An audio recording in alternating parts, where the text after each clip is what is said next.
Ladies and gentlemen, I am SidAlpha.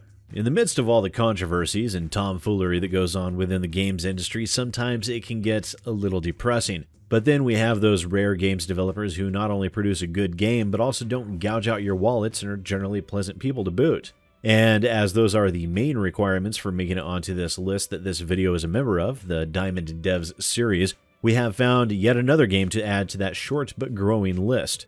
The game on your screen now is Jotun, Valhalla Edition by Thunder Lotus Games. Jotun is a sort of top-down adventure game that follows the character Thora, a fallen Viking warrior who must prove her worth to the gods in order to enter Valhalla.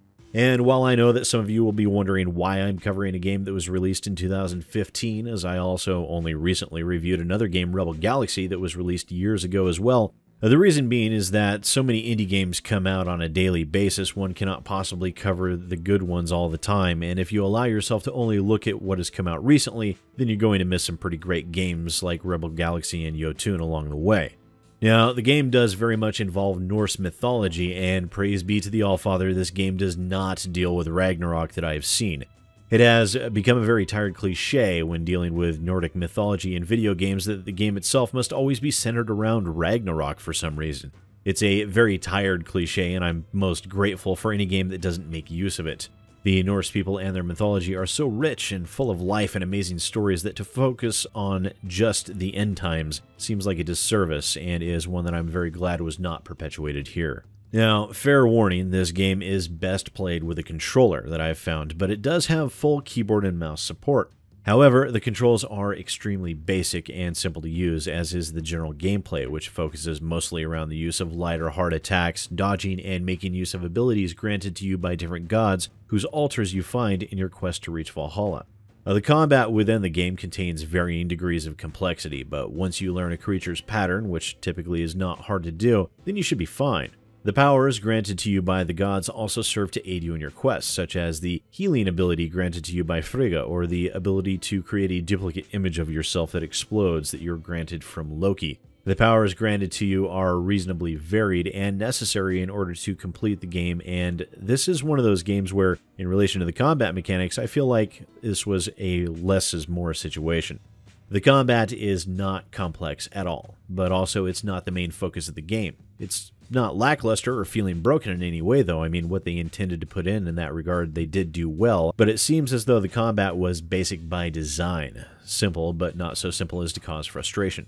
Also, the voice acting, or should I say narration, was extremely well done in this game. The actress and actor definitely did not sound like they were phoning it in, and their pronunciation sounded quite authentic, and I found it thoroughly enjoyable. The graphics themselves are all done in a hand-drawn art style that I found to be quite impressive in many areas. The artist was definitely extremely talented, and honestly, I would play this game simply for the artistic visuals alone. To see Nidhogg actively chewing on the roots of Yggdrasil and so many other vistas of the game that are just fantastic. And I know I'm a bit of a nerd when it comes to Norse mythology, but it has always very much caught my fancy. Now, as for play length and replayability, there's not terribly much to be found here. Oh, the game will most definitely take you most likely 10 or so hours to complete, but there isn't a whole lot of replayability here unless you're a completionist or you want to go back and look at the artwork. That said, what game is here is quite well done, except there are some bugs that have been reported in relation to the end boss that seems to be caused by an interactivity with some versions of the NVIDIA graphics driver that I'm not quite sure if they were ever able to fully work out, so please do bear that in mind. That said, during the weekend that this video is being released on, Jotun Valhalla Edition, normally a $15 game, is yours free.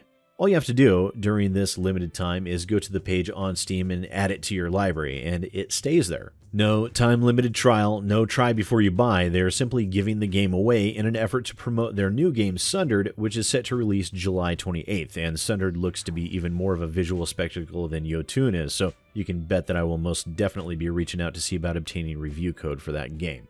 But regardless, Jotun Valhalla Edition is quite simply just a good game by a good development team, and they have earned their spot as a Diamond developer. And for right now, for a limited time, you can't beat free when it comes to a game like this. As always, please do let me know what you think down in the comments below. Once again, ladies and gentlemen, I am SidAlpha, and I'll see you next time. Ladies and gentlemen, I am SidAlpha, and it has reached the point where so many people have actually requested SidAlpha t-shirts, I have decided to oblige. For an indeterminate period of time, you can get your own SidAlpha t-shirt, sweater, or hoodie over at teespring.com/SidAlpha. Link is in the description below. Nothing says taking pride in something more than advertising it to the world and wearing it on your body, so get your very own SidAlpha OG logo shirt now.